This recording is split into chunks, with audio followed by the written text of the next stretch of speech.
Estamos aqui mais uma vez para apresentar o Evangelho de Mateus a vocês. Hoje na sua sexta parte. Peço que você abra a sua Bíblia em Mateus capítulo 5, versículo 7, das bem-aventuranças.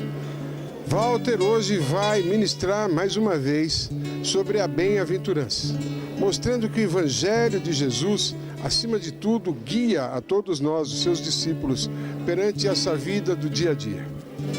Então a prática de regulamentos e regras religiosas é demonstrada nessa sexta parte que não representa nada para Deus se não tiver misericórdia. Misericórdia é o oposto do sacrifício religioso. Misericórdia é termos discernimento de que precisamos conhecer a palavra de Deus para saber caminhar em comunhão com Jesus. E por isso, Walter usa hoje desse versículo 7 para ministrar sobre as bem-aventuranças. Fique então conosco no Evangelho de Mateus. E se você precisa e quer vir participar de nossas reuniões, compareça às terças-feiras, 20 horas e domingo às 18 horas, ao lado aqui da estação de trem da CPTM de Piqueri.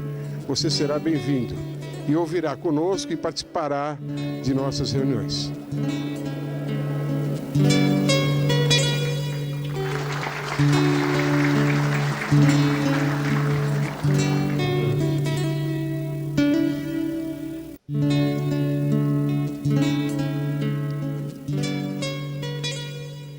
Esta é a sexta semana que estou compartilhando com vocês sobre as bem-aventuranças.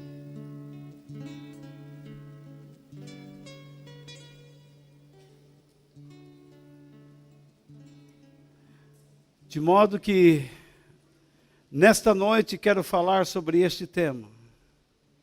Abençoados são os misericordiosos. Versículo 7 de Mateus, capítulo 5. Enquanto eu estiver falando, eu vou pedir por gentileza, ninguém se levante para ir tomar água, porque você não vai morrer de sede. Se você não está com a sua garrafinha de água cheia, vai ficar com ela vazia, sentado onde está. É um costume muito feio o que alguns estão praticando. Para mim, é falta de educação. Então, eu não quero admitir mais isto, porque nós somos o povo de Deus. Você só se levante se a pressão da válvula ameaçar vazar.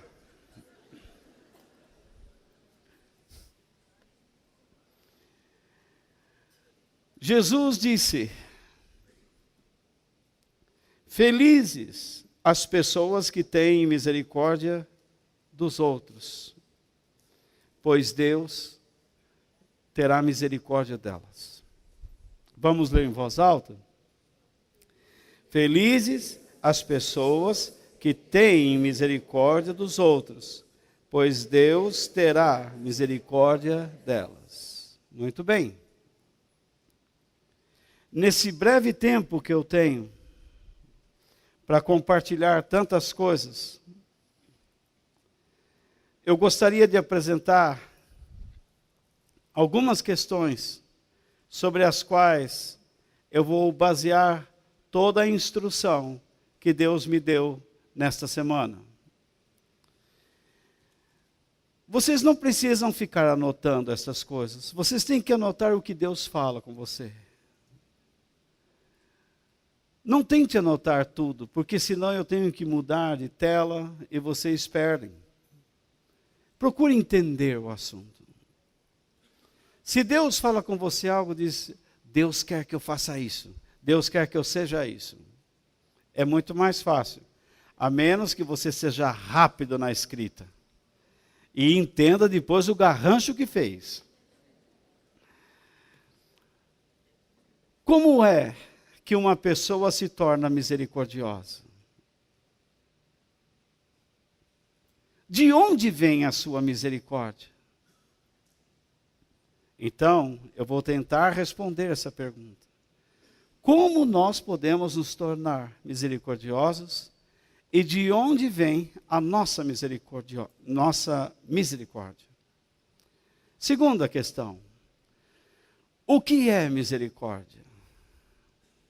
Com o que uma pessoa misericordiosa se parece? Vamos tentar definir o que é misericórdia e o que uma pessoa misericordiosa se parece. Terceira questão. Uma pessoa misericordiosa deve sempre mostrar misericórdia? Será que uma pessoa misericordiosa nunca vai poder agir com justiça, com mais peso, com mais firmeza, com mais rispidez? É uma boa questão, eu pensei. Porque às vezes nós olhamos uma pessoa e achamos ela tem que ser boazinha ao extremo. Se ela for mais dura, como uma vez eu estava conversando com uma pessoa que estava aqui no escritório, ela disse, eu não conheço esse pastor Walter. Falei, você não me conhece em muitas coisas, minha filha. Porque eu fui duro. Pois naquele momento eu precisava ser percebido de Deus que devia ser. E a pessoa diz, cadê o amor? E eu perguntei, olha Satanás como que é. Eu falei, filha, o que eu tinha que te falar, já falei. Agora, por favor, se retire e vá praticar o que eu te falei. Cadê o amor? Cadê? Virei as costas e eu mesmo saí da sala. Então, eu faltei com a misericórdia? Não. Uma outra pergunta. Pode um cristão, aí que eu digo, pode um cristão misericordioso agir com justiça em certas ocasiões? Nem sempre gostamos, mas deve. Porque somente os misericordiosos encontrarão misericórdia da parte de Deus no dia do juízo? Se a salvação é pela graça, mediante a fé. Eu ouço constantemente pessoas dizendo, Deus me aceitou porque eu tive fé nele. Agora, que conversa é esta? Que se eu não for misericordioso e não praticar misericórdia, então Deus não vai me atender? Vamos tentar responder isso também. Então, a primeira coisa, vamos tentar responder tudo aquilo rapidamente. Como é que uma pessoa se torna misericordiosa? E de onde vem a sua misericórdia? Não é? Nas últimas semanas, nós temos aprendido sobre as bem-aventuranças. No final de tudo, eu pretendo dar alguns exemplos da própria Bíblia, como nós praticamos estas coisas, como nós vamos praticar todas elas em algum momento. Mas nós entendemos o seguinte, no versículo 3, fala de quem é espiritualmente pobre. Para uma pessoa obter o reino de Deus, ela tem que reconhecer, primeiramente, o quê? A sua pobreza espiritual. A sua condição de pobreza, de falência, tanto espiritual como moral. No versículo 4, fala da pessoa que chora, porque ela vai ser consolada. Mas que choro é esse? Ao longo dos anos, muita gente prega, você que entrou aqui hoje chorando, Deus tem pena de você. Talvez você está chorando por um ato errado, inconsequente, que você mesmo praticou. Como que Deus pode ter pena? Ele vai ter que te ensinar a consertar a situação.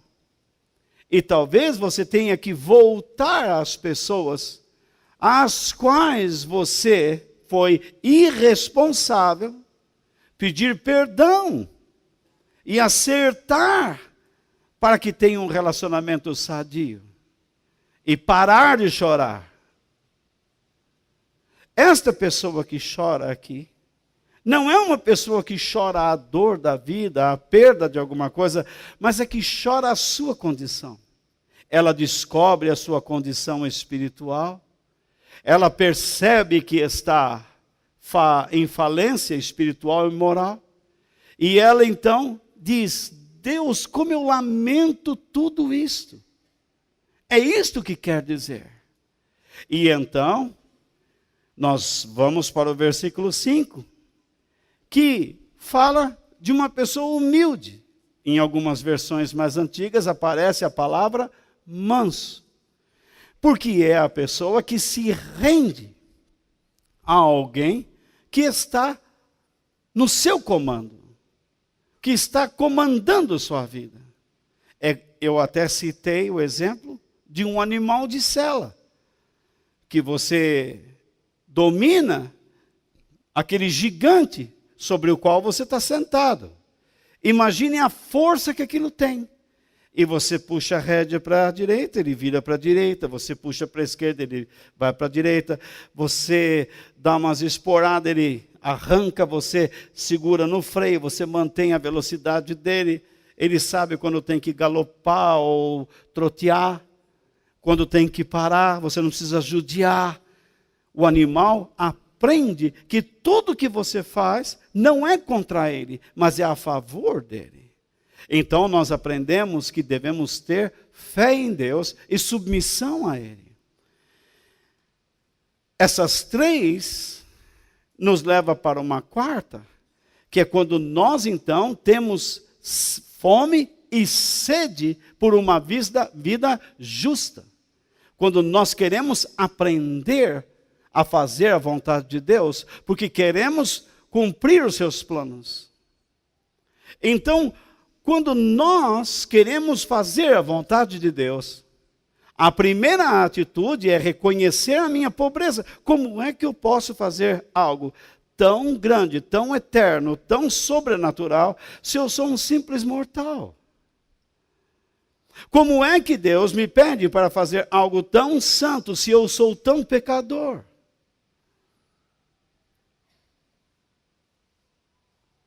Então eu vou ficar simplesmente olhando para a minha condição deficiente? Não. Eu vou me render a Ele, porque Ele me capacita a fazer o que me está pedindo. Vocês se lembram de Moisés? Moisés, você é o homem que eu escolhi para tirar meu povo do Egito. Ele diz: eu? Olha para a minha condição.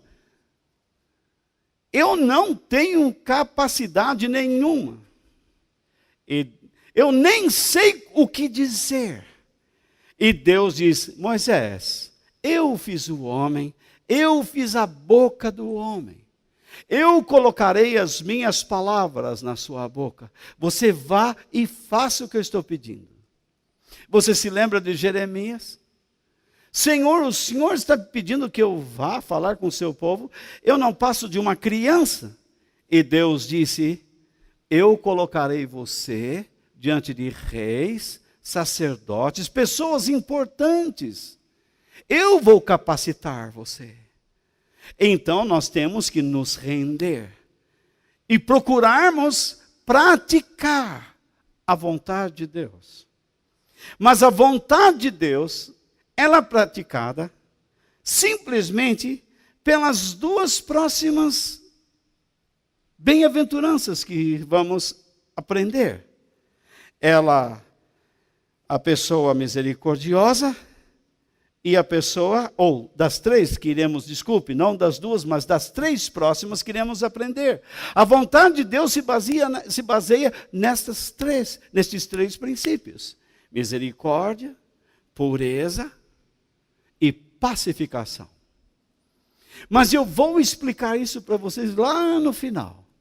Se vocês continuarem a vir e continuarem a ter paciência para aprender, me ouvindo, vocês vão entender como se pratica a vontade de Deus. Não tem segredo nenhum.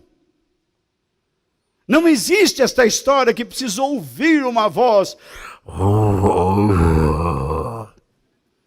Não precisa nada disso. Basta você sossegar o coração e entender.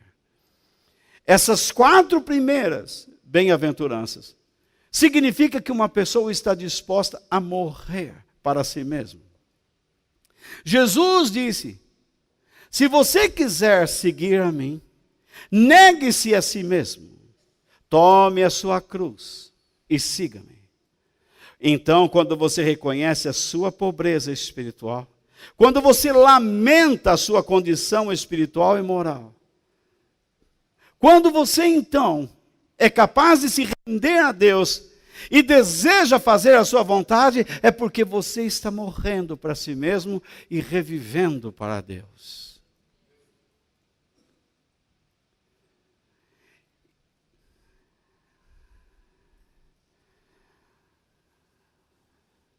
Uma pessoa só pode se tornar misericordiosa quando ela receber da parte de Deus misericórdia. Ela recebe a misericórdia que ela não é digna. Você sabe do que nós éramos dignos? De irmos para o inferno. De tão maus que somos. Você pode dizer, mas eu não sou mau, eu não faço mal a ninguém. Você vai aprender nesta noite que esse tipo de princípio, ele é fabricado sobre a própria maldade. A maldade do orgulho e do egoísmo. Se nós não cultivarmos uma visão da misericórdia de Deus em nosso coração, nós não vamos agradar a Deus. Deus espera que nós sejamos misericordiosos, assim como Ele teve misericórdia de nós. Porque Ele nos escolheu para sermos o seu povo. Vocês se lembram que Jesus disse: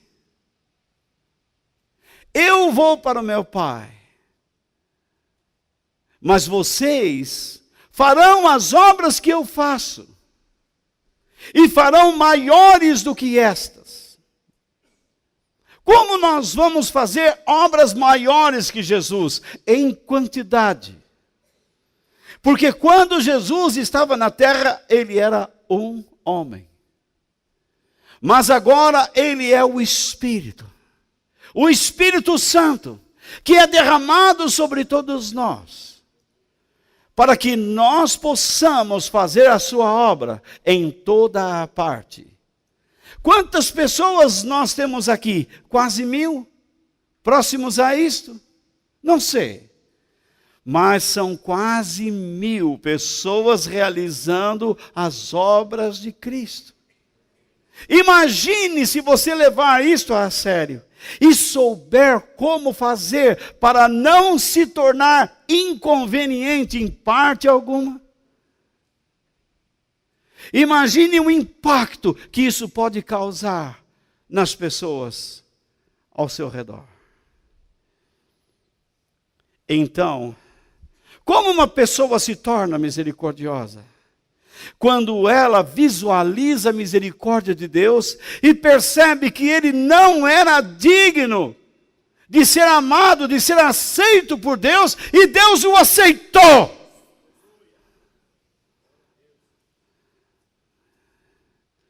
Eu era uma pessoa perdida e Deus me amou Eu, Walter, vivia tomando psicotrópicos.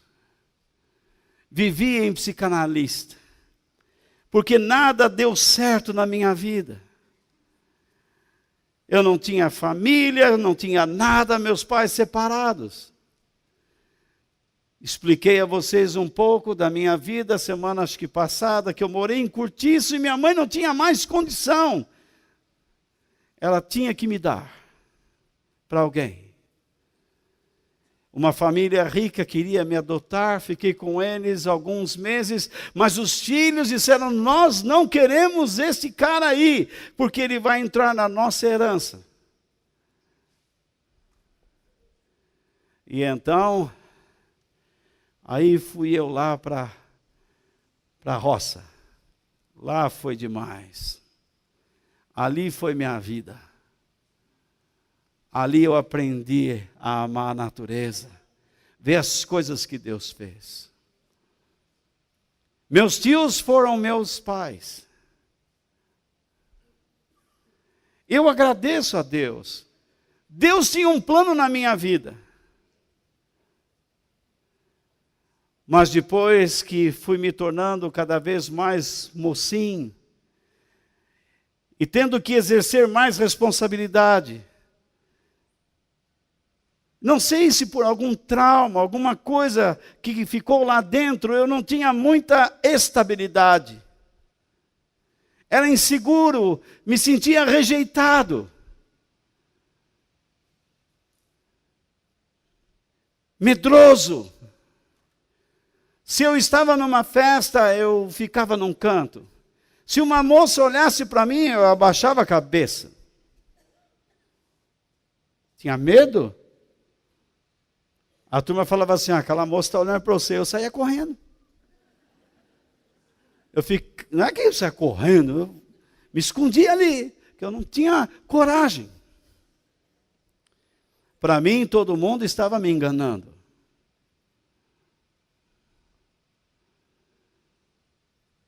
E quando as coisas começaram a ir de mal a pior, eu fiquei numa depressão, numa angústia, e me levaram para um homem ali na Pompeia. Até pagaram para mim.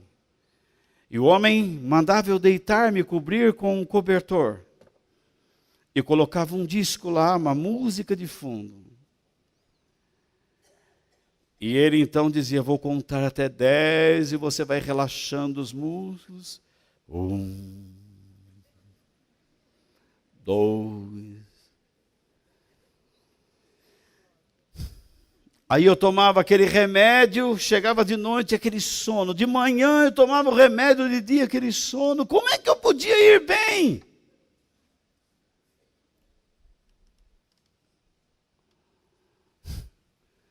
Se eu fosse ficar prisioneiro daqueles tarja pretas, aí que eu não ia arrumar trabalho e exercer nada.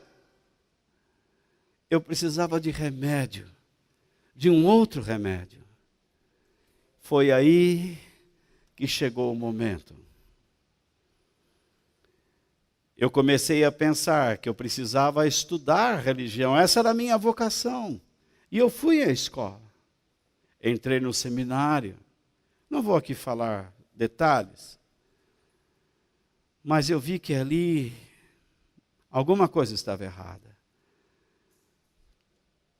E então, um rapaz falou comigo sobre Cristo. E eu confesso que eu fui a primeira vez e achei estranho as pessoas levantando as mãos e orando em voz alta.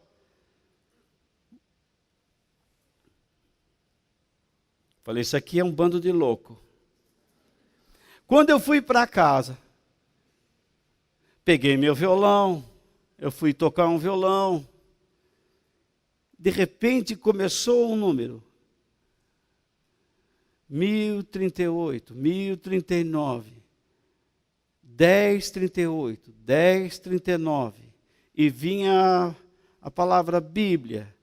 E eu fui, mas 10 está cheio, 39 está cheio. E veio o nome, Mateus. E então estava escrito, aquele que quiser ganhar sua vida vai perder. Mas quem perder sua vida por amor de mim, irá ganhar. Eu entrei em desespero e chorei, e chorei, e chorei.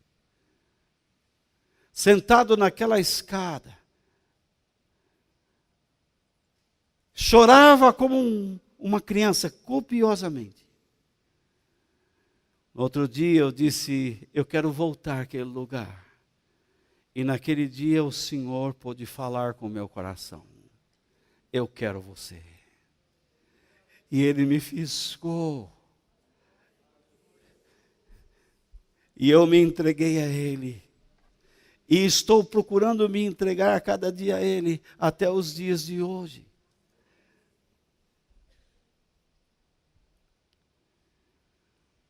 Eu me lembro que quando a Sara estava na cozinha, junto com as pessoas, outras senhoras, e tinha uma sala do lado escura, e eu estava ali, eu gostava de orar ali. Eu ainda tinha alguns problemas, eu não conseguia estar muito junto com pessoas, era muito tímido, e eu orava naquele lugar. Eu escutava elas rindo, cozinhando, batendo panela, mas nada me atrapalhava. E foi num dia durante a semana, tudo ali escuro, e eu me ajoelhei, eu comecei a sentir uma coisa estranha. E quando eu me ajoelhei, eu percebi a mão de uma pessoa, por pressão sobre minha cabeça. Eu lembro disso como se fosse hoje. E eu disse, quem está aí? E aquela voz falou dentro de mim, sou eu. Não se assuste. Eu estou escolhendo você para pregar a minha palavra. E você será o líder espiritual neste lugar. Dentro de mim criou um terror e ao mesmo tempo como se fossem fogos de artifício. Eu comecei a dançar e não esbarrava em nada. Pulei de alegria. Mas não pelo fato de ser pastor daquela igreja. Porque a ideia que eu tinha de pregar a palavra de Deus era levantar um cajado e abrir o mar vermelho. Mas nunca tive a ideia que outros tinham cajados e eu me dar com eles na cabeça. Que ia sofrer muita perseguição. É por isso, meu irmão, que ao longo desses anos, eu tenho lutado e eu não me vendo por dinheiro. Porque eu tenho certeza, aquele dia foi tão real na minha vida. Eu não posso abandonar isso.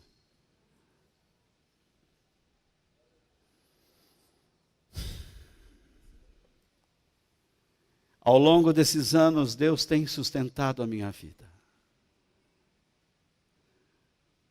Deus toca no coração de pessoas e me ajudam.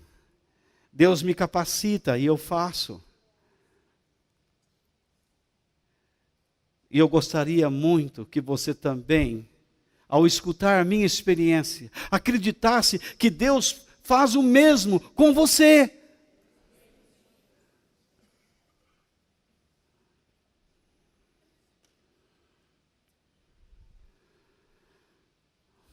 Mas o que é misericórdia? Então, como que você se torna misericordioso? Quando você visualiza o grande amor de Deus, o quanto Ele te amou, o quanto Ele fez por você, e você não era digno de nada. Eu quero ir neste ritmo nesta noite. Em vez de dar uma definição de misericórdia, eu quero dar um exemplo a vocês em Mateus capítulo 9. Vocês estão já em Mateus, é só virar algumas páginas. Quando Jesus está jantando na casa de um cobrador de impostos, um publicano, e de repente chegam mais cobradores de impostos e mais pecadores, e os líderes religiosos ficaram nervosos. E disseram: como esse homem pode se assentar com pecadores? Como ele pode andar com gente que não presta?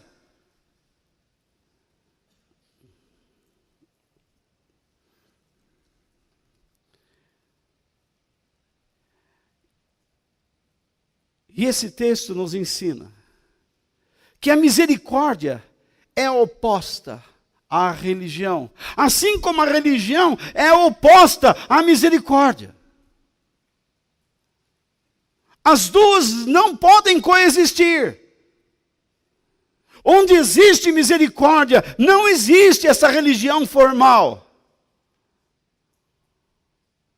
Porque a religião formal não aceita atos de misericórdia.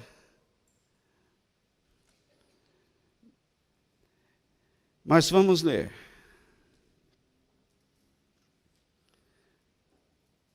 Jesus saiu dali, e no caminho, o que ele viu?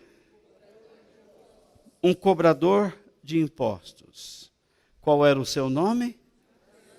Mateus. Sentado no lugar onde os impostos eram pagos.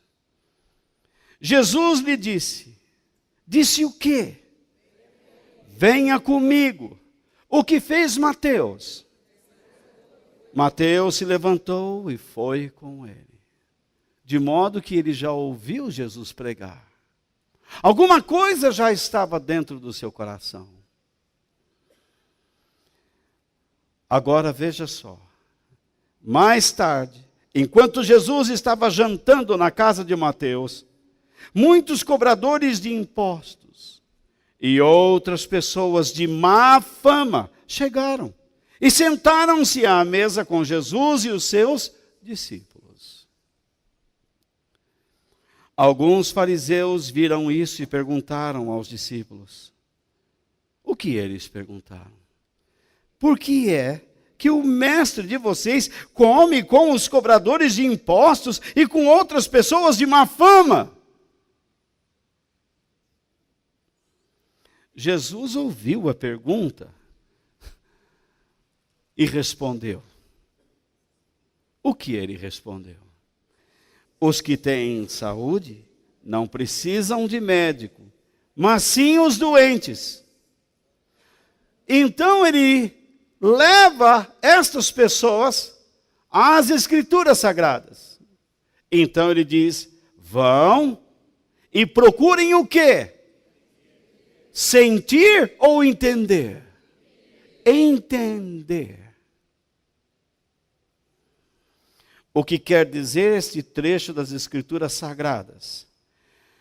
Eu quero que as pessoas sejam bondosas e não que me ofereçam sacrifícios de animais, porque eu vim para chamar os pecadores e não os bons.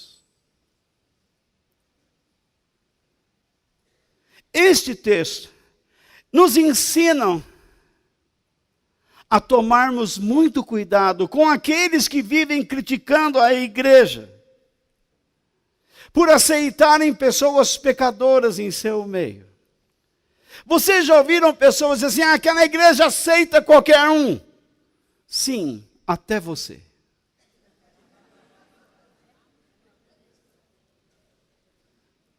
Vocês nunca ouviram falar isso?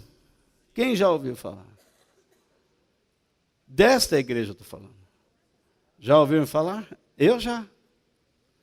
Ali, qualquer mulher desquitada, qualquer mulher assim, ó, qualquer mulher largada, entra lá. Largada, é muito bom, né? Então, veja só. Jesus está dando uma resposta a esse tipo de gente. Então ele cita uma passagem do livro de Oséias, capítulo 6, verso 6. Onde Deus diz lá: eu quero misericórdia e não sacrifício. Eu quero bondade e não sacrifícios de animais. Eu quero atos de misericórdia e de bondade. Eu não quero religião. Eu quero atitudes de fé e eu não quero religiosidade formal.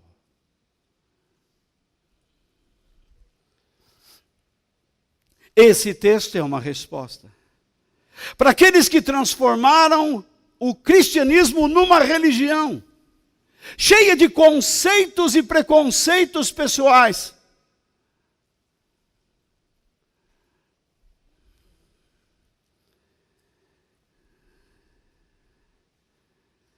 A prática de regulamentos e rudimentos e regras religiosas, sem a atitude misericordiosa, representa nada, ou representam nada diante de Deus. O fato de você estar aqui, ter uma Bíblia, saber orar, até mesmo ler a palavra de Deus, estudar, mas se você não está disposto a ter misericórdia,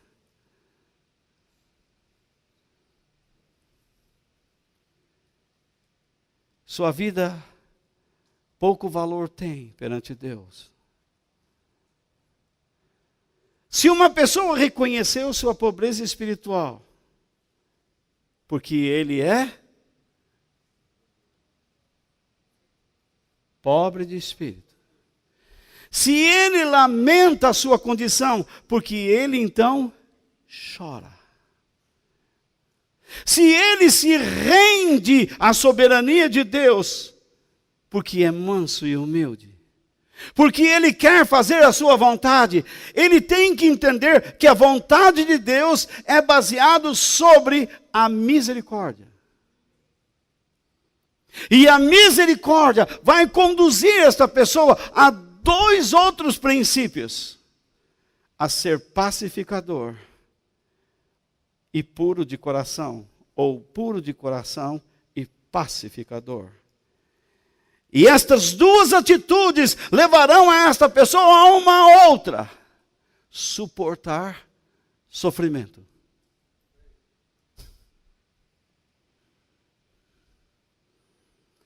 E esses caras pregam por aí: cristianismo é aqui, que vamos orar, em nome de Jesus, hoje Deus vai falar. Eu tenho tanta pena. O que leva uma pessoa a pregar sem meditar, sem estudar, sem se preparar? É uma pessoa que não é vocacionada. E se foi vocacionada, é uma pessoa desleixada, relaxada, portanto, amaldiçoada por Deus.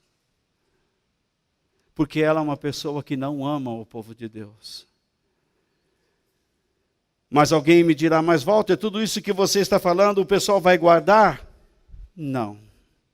Mas serão todos responsabilizados pelo que ouviram.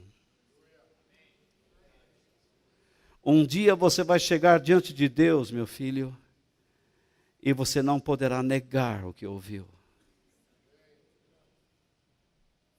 Teve a chance. Então, que nós tomemos cuidado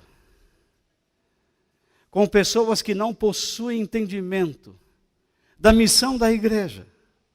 A igreja é chamada para agir como Jesus agiu. Eu não vou aqui estudar esse texto, eu só quero mostrar para vocês que a misericórdia age contra a religião, e que a religião não aceita a misericórdia. E que na igreja nós temos que aceitar todos os tipos de pessoas. Se você é gay, eu amo você. Mas quero que saiba que a Bíblia diz que aquilo que você faz é errado. Se você é uma pessoa compulsiva, eu amo você. Mas o fato de você não saber guardar dinheiro, a Bíblia diz que você é errado. Você quer saber a diferença entre ser gay e compulsivo? Nenhuma! Os dois estão errados. Se você é uma pessoa dominadora, quer tudo debaixo do seu controle, e você não dá rédeas para as pessoas crescerem, você está errado. Você se lembra Moisés quando quis dominar tudo, e seu sogro Jétro disse: Moisés, você vai ficar louco com isso. Chama as pessoas que estão ao lado e passe para eles, dê a eles responsabilidades. Você fez muito, Deus quer levantar outras pessoas através de você. E ele aceitou o conselho. E ele ficou supervisionando essas pessoas. Jesus, ele não enviou 70 pessoas. Primeiro ele enviou os seus discípulos, depois ele enviou 70 pessoas, não foi assim? E eu sou um destes que ele enviou. E você é um destes que ele envia. Então não se chateie se ao supervisionar você, eu digo, você está errado. Faça assim. Eu não posso me chatear com alguém mais experiente do que eu, que quando olha para a minha vida e diz: Walter, você está errado. Não haja assim. Assim como você não quer que seu filho se chateie quando você o orienta.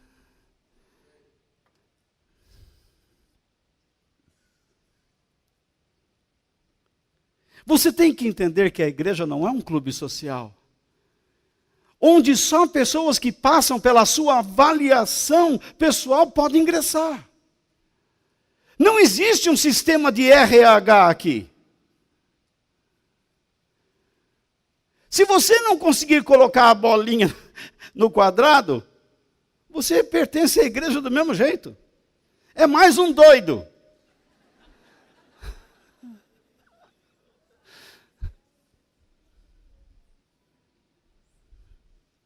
Vocês entenderam isso? O que Deus quer é que nós tenhamos afeição por Ele e aprendamos com a sua misericórdia que mesmo vendo a nossa pobreza, Ele teve amor e nos deu a sua graça. E que você saiba que a única preocupação de um cristianismo falso é atrair pessoas para a sua denominação, é encher o lugar, mas nunca ensiná-los a serem homens e mulheres de Deus. Vamos para a terceira. E mais um texto. Vocês estão comigo ainda? Suportando aí sempre, com carinho por esse homem que está ficando velho. Quando a gente começa a bater de graça e sofrer pancada de graça, que a vida está acabando. Então vamos lá. A misericórdia é o oposto da religião fria e hipócrita, que coa, isso mesmo, coa um mosquito e engole um camelo. Vocês vão entender isso em Mateus capítulo 23, versículos 23 e 24. A religião, vou dar um tempinho para vocês escreverem, pode escrever isso. Esse ponto é importante, vocês, tudo que aparece em tela preta e escrito em branco, escrevinha porque é bom. Que é nisso que você tem que pensar em casa. Certo? Falando no português lá da minha terra. Escrevinha. Olha! Então, veja lá. Vamos então olhar em Mateus capítulo 23.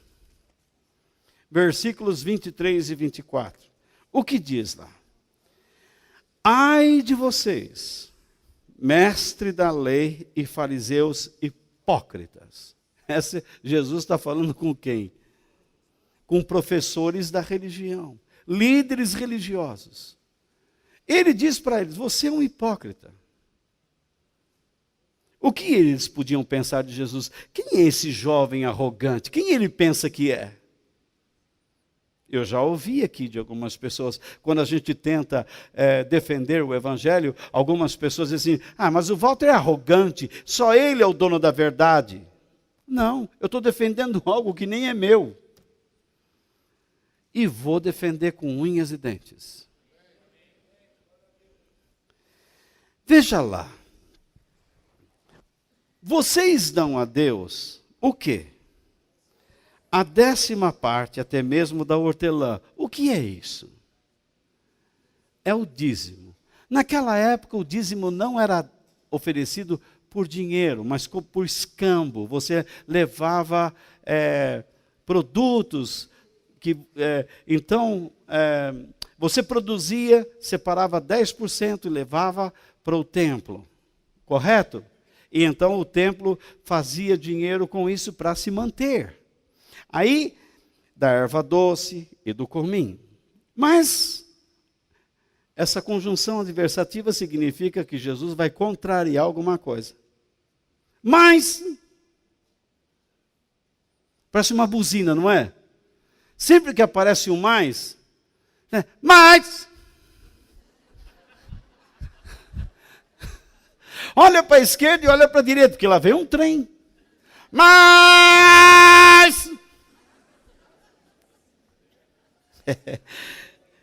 cada bobagem, não? Eu não sei como é que vocês riem de uma bobagem dessa. Mas veja só. Mas não obedecem aos mandamentos mais importantes da lei, que são. Os mandamentos mais importantes da lei, que são o quê? O de serem justos com os outros, o de serem bondosos e o de serem honestos.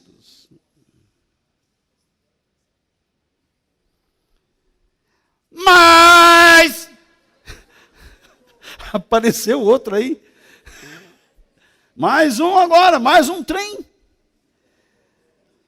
Mas são justamente essas coisas que vocês devem fazer, sem deixar de lado as outras. E então ele diz, guias cegos, com um mosquito, mas engolem um camelo. Era um ditado da época. Vocês se preocupam com coisas mínimas, mas não se preocupam com coisas maiores. Jesus está dizendo aqui, vocês são dizimistas, devem continuar sendo. E se não forem, está errado. Mas vocês não podem simplesmente achar que Deus está feliz com vocês pelo fato de serem dizimistas.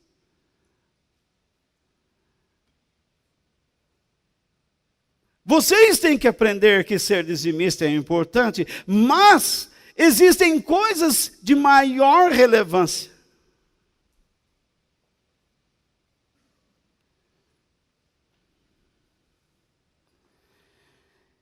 Que é ser justo, ou ter uma vida correta no relacionamento com as pessoas.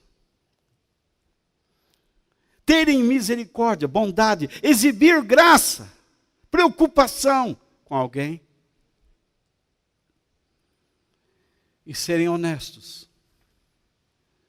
Porque Jesus já vai ensinar como vocês podem procurar pureza de alma. Se vocês não são honestos, se vocês não buscam uma vida correta, como vocês vão levar pessoas até Deus, se vocês não são honestos e não têm uma vida correta? Vocês acham que Deus irá aceitá-los? Quando eu vejo pessoas discutindo sobre coisas pequenas, eu penso nesta passagem. Jesus está dizendo, dar o dízimo é o mínimo. Deus espera que seus filhos deem o dízimo, mas procurem coisas mais profundas. E não apoiem a sua fé em atitudes mínimas.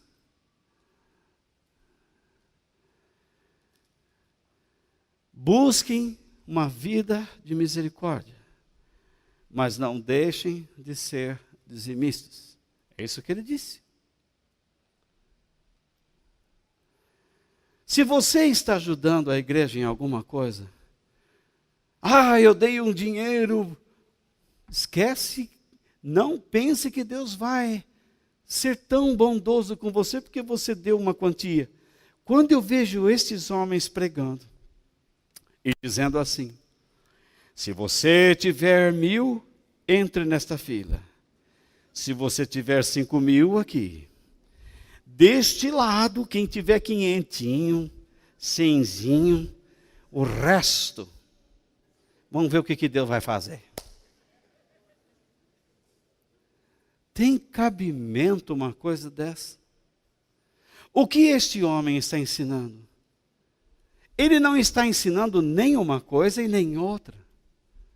Ele está ensinando estas pessoas a barganharem com Deus, acreditando que se você der alguma quantia, Deus está na obrigação de lhe dar algo. Porque Deus, coitado, está em bancarrota.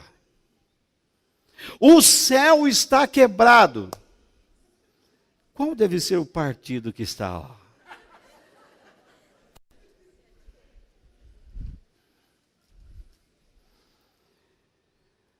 Enfim.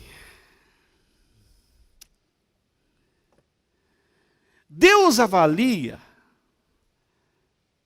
eu acho que eu coloquei isso.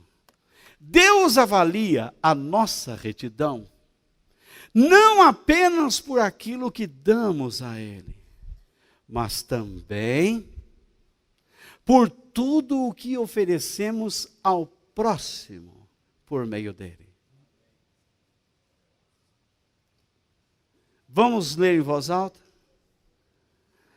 Deus avalia a nossa retidão, não apenas por aquilo que damos a Ele, mas também por tudo que oferecemos ao próximo, por meio dele. Mas eu fui hoje, eu cantei, louvei, mas você não está fazendo nada pelo reino de Deus. Jesus não ensinou que nós devemos amar a Deus e amar o próximo. Nós não podemos só dar a Deus algo, nós temos que aprender como dar ao próximo aquilo que recebemos dele. Jesus fala de um exemplo que eu quero que vocês leiam comigo, em Mateus capítulo 7, versículos 1 ao 5. Nós estamos dentro do livro de Mateus e vamos para o Sermão da Montanha. Veja só. Lá na frente eu vou voltar a esses textos e eu vou mostrar para vocês como se aplica as bem-aventuranças nisso tudo. Todo o ensinamento da Bíblia é baseado nas bem-aventuranças e nos 10 mandamentos. Quando você aprende a praticar as bem-aventuranças, você aprende a andar no Espírito Santo.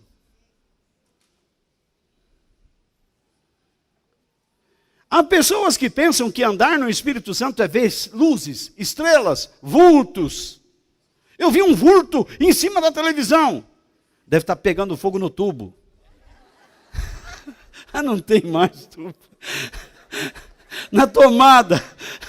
O fio está com mau contato, está descascado lá, você fica puxando, em vez de puxar pelo soquete, você está puxando pelo cabo. As mulheradas fazem isso, não faça isso, gente.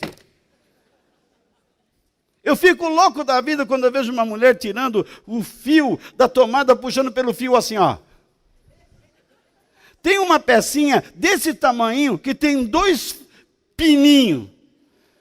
Por favor, pegue naquela pecinha e tire com jeito da tomada, para também não esgarçar a tomada. Entende esgarçar? Então, vamos lá. Mateus capítulo 7, versículos 1 ao 5. Não julguem, isto é, não condenem, não sentenciem os outros, para que vocês não sejam julgados por Deus, isto é, condenados, sentenciados. Porque Deus julgará vocês do mesmo modo que vocês julgarem os outros. E usará com vocês a mesma medida que vocês usarem para medir os outros. Por que é que você vê o cisco que está no olho do seu irmão e não repara na trave de madeira que está no seu próprio olho? Como é que você pode dizer ao seu irmão: me deixe tirar esse cisco do seu olho, quando você está com uma trave no seu próprio olho? Hipócrita! Tire primeiro a trave que está no seu olho, e então poderá ver bem para tirar o cisco que está no olho do seu irmão. Vê se Deus vai querer isso aí. Alguém diz. Vê se Deus vai querer uma coisa dessa. Até outro dia era uma porcaria lá. Agora me aparece aqui na igreja com cara de anjo. Ou vocês nunca ouviram isso?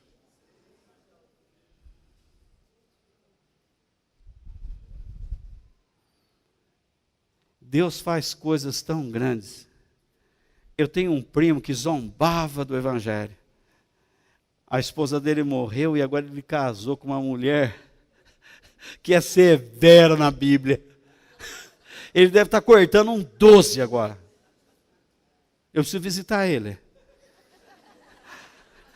Agora eu vou zombar ele. Ele deve estar andando no coitadinho. Sabe o que é o coitadinho? No passinho picado, assim, ó. Tic, tic, tic, tic, tic. Entendeu? Então, como é que você pode dizer que Deus não pode abençoar aquela pessoa porque você não a aceita?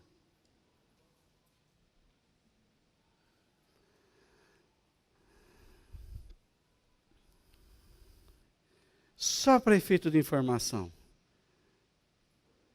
que não adianta você oferecer a Deus algo que você diz que é bom e deixar de oferecer o bom de Deus na sua vida às pessoas. Na sua casa, qual é o teu filho de preferência?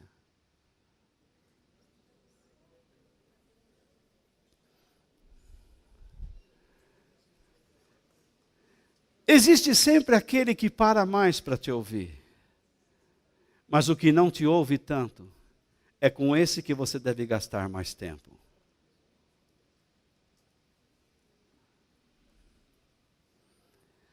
Inclua nisso o teu marido. Gaste tempo com ele, ensine-o esse casca grossa. Deixe-me dar mais um exemplo. A parábola do bom samaritano. Uma lição sobre misericórdia. Em Lucas capítulo 10, versículos 25 ao 37. Lucas, agora muda de livro, vai lá para Lucas. Depois de Mateus vem Marcos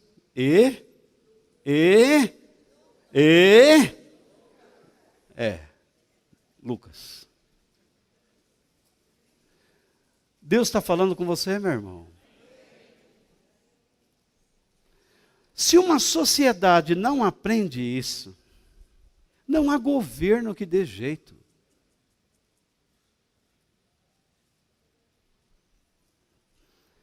No domingo que vem, eu vou falar coisas muito importantes.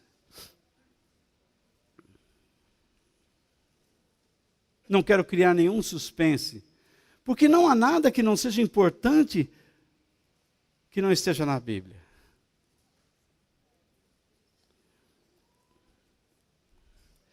O ensino aí se desenvolve da seguinte maneira.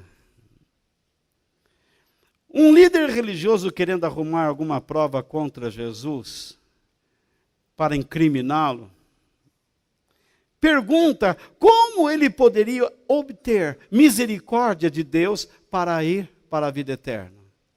O ensino sobre a misericórdia, ir para a vida eterna, não é algo novo. Como é que eu posso obter misericórdia de Deus para ir para a eternidade? E alguns hoje em dia dizem, eu faço a corrente na igreja, eu vou lá na igreja, eu dou 10 mil, com aquele barrigão, sabe aquelas mulheres? E chega lá depois dorme. Tem umas mulheres que até a gente brinca, irmã não dorme não, senão a Bíblia vai cair da sua mão.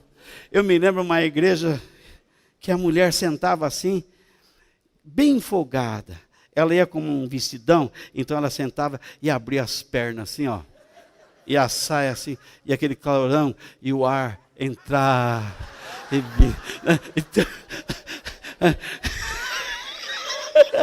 Aí, e ela punha a Bíblia no vestido aqui, virava uma escrivaninha, né? Aqui. E ela dormia. Aí, quando o pregador falava alguma coisa mais forte, ela levantava assim, glórias, nem glória, é glórias. Ela já dava no plural mesmo, né? Então, você pode imaginar, como é que uma pessoa dessa pode estar servindo a Deus? Ela não aprendeu direito. E quem a ensinou será cobrado por Deus. Não é o fato de sentar com a perna aberta, porque o vestido é grande, ventila bem. Mas a postura, coisa feia, muito feio. Tem cada coisa no meio pentecostal que até Jesus duvida, viu? Escapa da onisciência dele. Então, veja só. Vamos ler então. Primeiro os versículos 25 ao 29. Ele faz a pergunta. Um mestre da lei se levantou e, querendo encontrar alguma prova contra Jesus, perguntou, mestre, o que devo fazer para conseguir a vida eterna? Jesus respondeu, o que é que as Escrituras Sagradas dizem a respeito disso? E como é que você entende, olha só, entende o que elas dizem? Tem gente que não lê Bíblia, não estuda, não faz parte de nenhum grupo pequeno, não está interessado em entender nada. E Jesus sempre está perguntando, o que você entendeu? Entender, usar o cérebro, é importante dentro do reino de Deus. Mas sabe o que os cristãos fazem? Eu não senti nada, eu não estou sentindo. Se você não sente, graças a Deus. Que começar a sentir, você fica preocupado, hein? Então, se você não está sentindo, vai procurar entender. O que eu não estou sentindo? Não. Vai entender o que você precisa aprender. Ou entender. Pronto. Para com essa história de buscar, eu querendo sentir.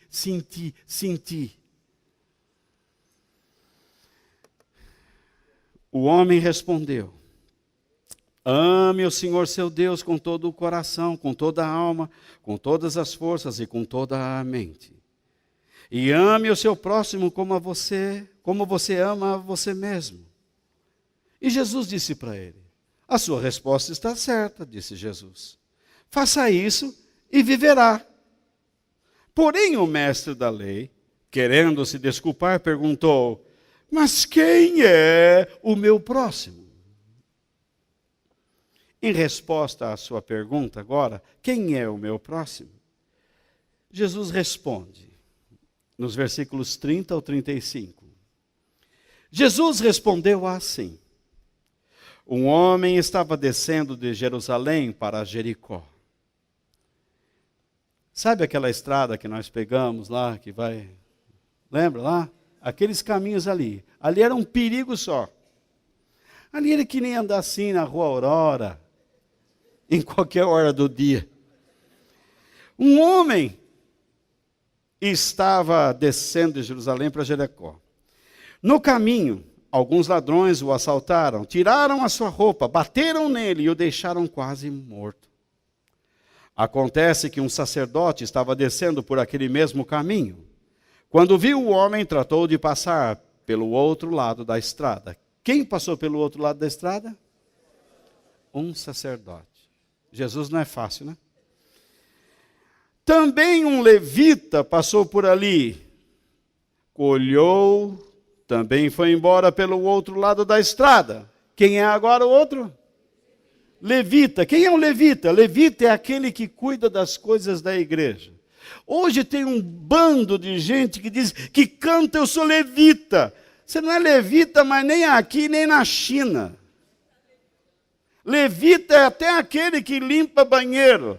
E tem outra, levita não existe mais, nem mesmo em Israel. E esses bocumoco quer trazer esse termo para dentro da igreja. É muita burrice.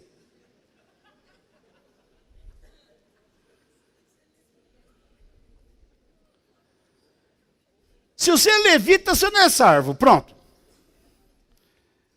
Aí, mas um samaritano, e aí enrolou. Olha aí, ó. Mas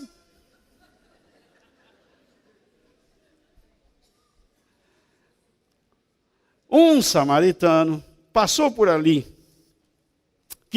mas um samaritano que estava viajando por aquele caminho, chegou até ali. Quando viu o homem, ficou com muita pena dele. Então chegou perto dele, limpou os seus ferimentos com azeite e vinho, e em seguida os enfaixou.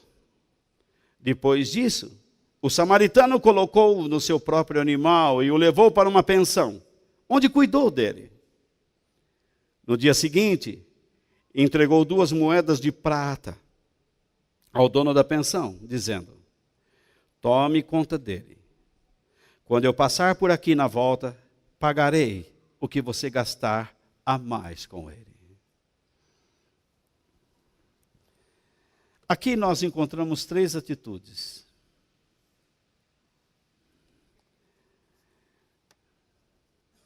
O samaritano, na vida do samaritano, eu estou dizendo.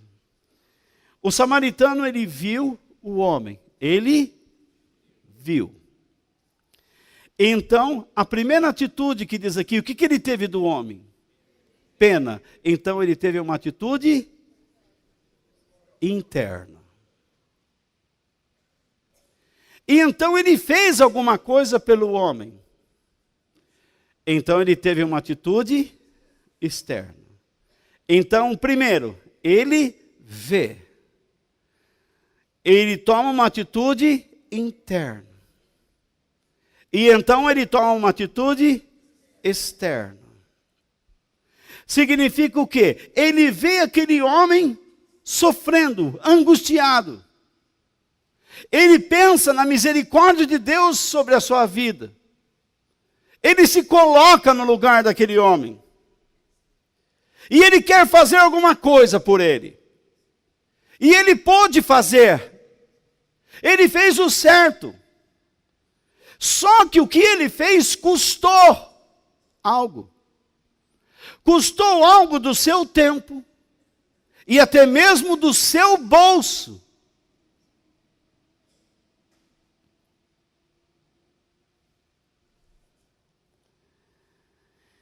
Então Jesus faz uma pergunta ao professor da religião, ao líder religioso, sobre quem agiu com misericórdia aí.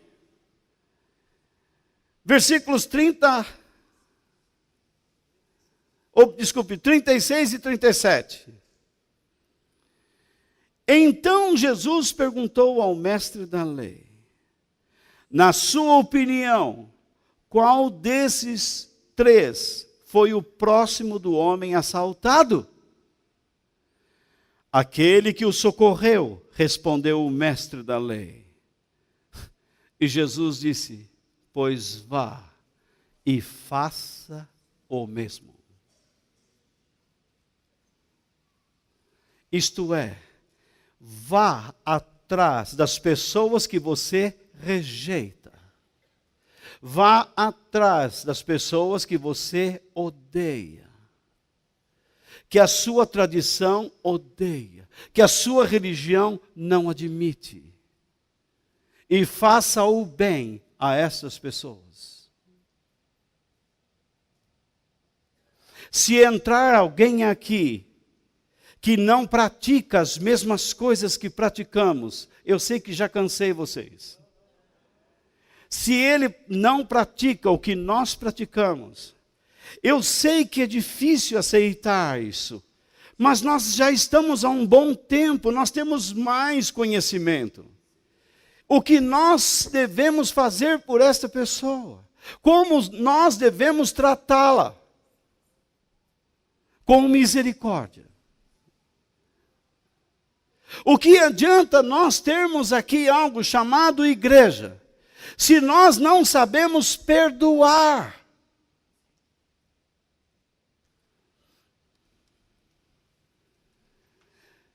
E sequer nos esforçamos.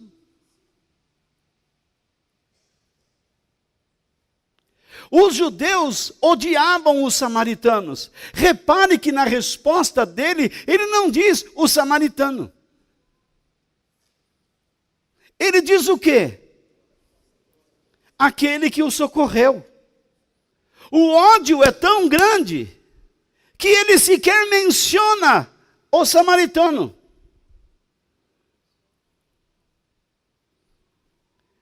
Mas Jesus disse: vá aprender com os seus inimigos.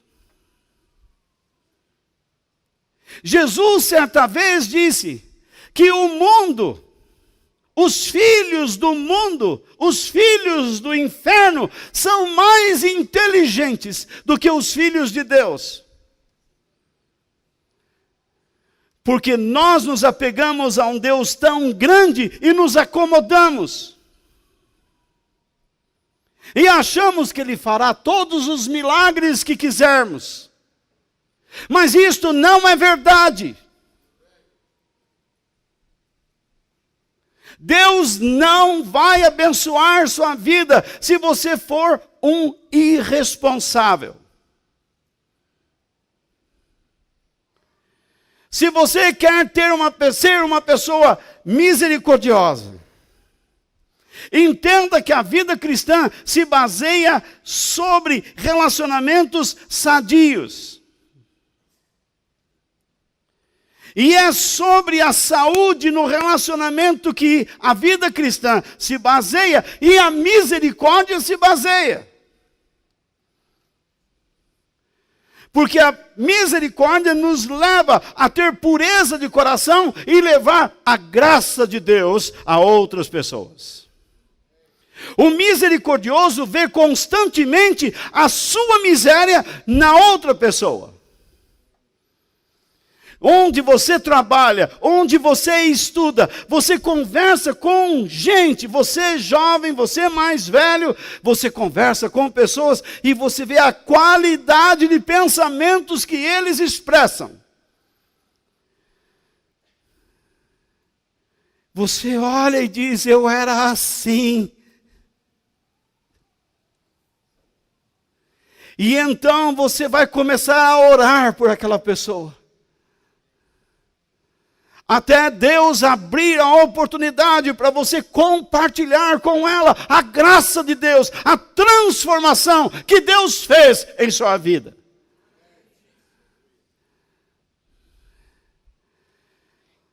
Porque além de ver a sua miséria na vida do outro, você celebra a misericórdia de Deus por você. E percebe que Deus te enche com misericórdia pela pessoa.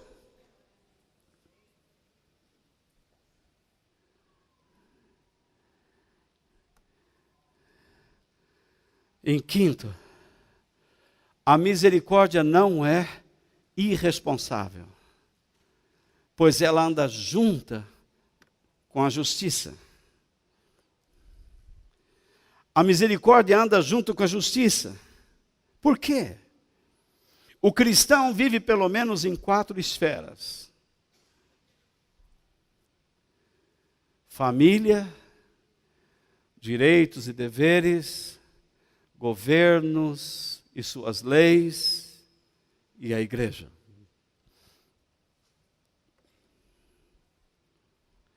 Nós devemos ser misericordiosos, mas devemos nos lembrar que a justiça sempre deve ser feita, porque ela anda junto com a misericórdia. Um pai que disciplina duramente o seu filho está faltando com as regras familiares? Não. Mas se ele espancar, aí sim. Se ele vive provocando, aí sim. Mas às vezes, as criancinhas, entre aspas, precisam de punição.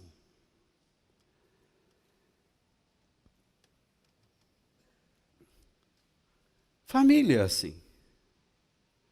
Às vezes a mulher não tem que dar um pito no marido. Você entende o que é pito? Chamar atenção. Às vezes usam uns termos aqui que não são daqui. São de outro planeta. Que vocês não conhecem, fica em Orion. Eu vim de lá. Então, espera lá, e nada disso. Então veja só. Às vezes o marido não precisa ser chamado a atenção. E a mulher não precisa? Geralmente as mulheres não gostam. Verdade. Fala, Jesus. Então, brincadeira. Mas veja só, é que a gente provoca a mulherada porque há um número maior que está aqui. E a gente quer ouvir uma vaia, né?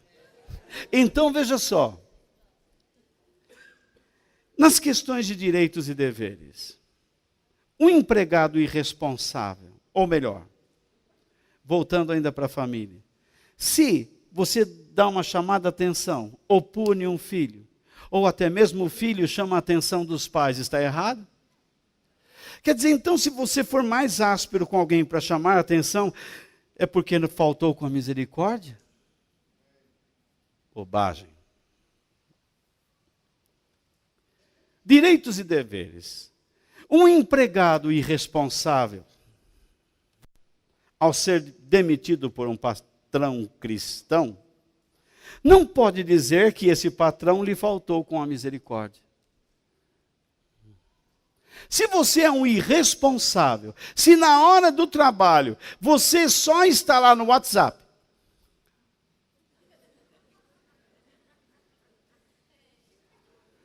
aí deixa lá um pouquinho, entra no computador da empresa, está lá a planilha, mas você abre uma outra página, Facebook.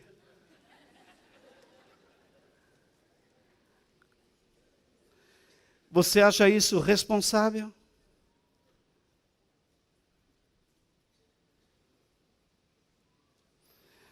Aí você larga aquilo ali, vai no banheiro e leva a sua revista. Você acha isso responsável?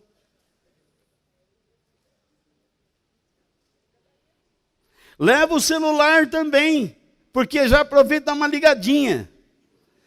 Oiê! Nossa, meu Deus do céu. A minha pessoa que quando liga, oiê! Dá um medo isso aí. Aí, a moça liga para o namorado, né? Oiê! Leva um susto. Onde é que você está? E ele está no banheiro. E ela, fala no FaceTime, fala no FaceTime. Que é isso? Então, veja só.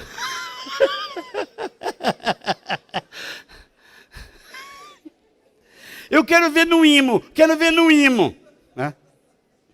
Bom, se uma pessoa é irresponsável e ela é demitida por sua irresponsabilidade, ela não pode dizer que seus patrões lhe faltaram com a misericórdia. Questão de governo e leis. Se você está neste país e não respeita as leis deste país, você será punido. Então não é questão de falta de misericórdia. O povo tem a sua ferramenta. Vá para a rua e proteste com educação. Levante a sua voz e reclame. Não há nenhum crime nisso. Algumas pessoas acham que você tem que obedecer aos líderes governantes, aos governantes, façam eles o que quiserem. Não é assim, a Bíblia te dá o direito de impor, de exigir deles justiça. O que você não pode é criar um clima de rebelião, criar guerrilhas, uma guerra civil. Conduzir pessoas a uma desordem, a uma anarquia. A Bíblia diz que você tem o direito de falar, e eu falo. Mas se você vai a um outro país, aquele brasileiro levou drogas na prancha. Aí, a nossa presidente liga para o fulano lá. Aí rompe relações temporárias, porque o camarada levou drogas na... Você imaginou quantos jovens esse camarada estaria levando para a morte? Ele não sabia que se fosse pego no aeroporto com aquilo, iria para a morte. Por que ele se arriscou? Por dinheiro? Morra. Que tenha a oportunidade de aceitar Jesus antes e de testemunhá-lo para alguém. É a minha esperança. Do contrário, não tem como reclamar. Se você está na igreja e simplesmente frequenta a igreja, e Deus diz, eu quero e espero de você ir mais, mas você não vai, e a sua vida começa a afundar, então você grita, Deus não tem misericórdia de mim. Você não tem misericórdia de si mesmo. Porque você não ouve o que Deus está lhe dizendo. Você só quer. Mas você não dá, e não dá, e não dá. Então, a única regra que eu conheço, para que você saiba quando praticar misericórdia ou justiça, é aprender a palavra de Deus e estar o mais próximo possível de Jesus. Quando eu falo de conhecer Jesus e a palavra de Deus, quero que você entenda sobre o objetivo das Escrituras Sagradas e de Jesus. O objetivo da Bíblia e de Jesus é produzir um tipo de pessoa que agrada a Deus. Vou dizer de novo. Não é transformar a sociedade, mas é produzir um tipo de pessoa que agrada a Deus. E quero terminar. A pessoa que tem fé, pratica as obras da fé que lhe foi dada. Lembra a pergunta? Quer dizer que se eu não tiver misericórdia, Deus não vai me aceitar? Não. Se você não procurar desenvolver uma vida misericordiosa, você não será aceito por Deus. Por isso que na eternidade, pessoas egoístas, dominadoras, não entrarão lá. E já não entram aqui. Mas eu tenho fé. Você nunca leu que a fé sem obras é morta? Você nunca aprendeu que uma pessoa que reconhece a sua pobreza espiritual, que lamenta essa pobreza, que se rende à soberania de Deus, tem vontade de fazer a obra de Deus? Porque ele descobre que a fé sem obras é morta. A minha esperança nesta noite é que o Espírito de Deus tenha usado a minha vida e me dado clareza de pensamentos e palavras, a fim de compartilhar com vocês esse tema tão difícil e que envolve a plenitude da nossa salvação na eternidade. Que se nós não praticarmos isto, para lá nós não iremos. E nenhuma chance teremos de ter comunhão com Deus. Ouça bem o que Jesus disse. Felizes as pessoas que têm misericórdia dos outros, pois Deus terá misericórdia delas. Que Deus nos abençoe. Quem no céu tenho eu além de ti, e na terra em quem tenho mais prazer,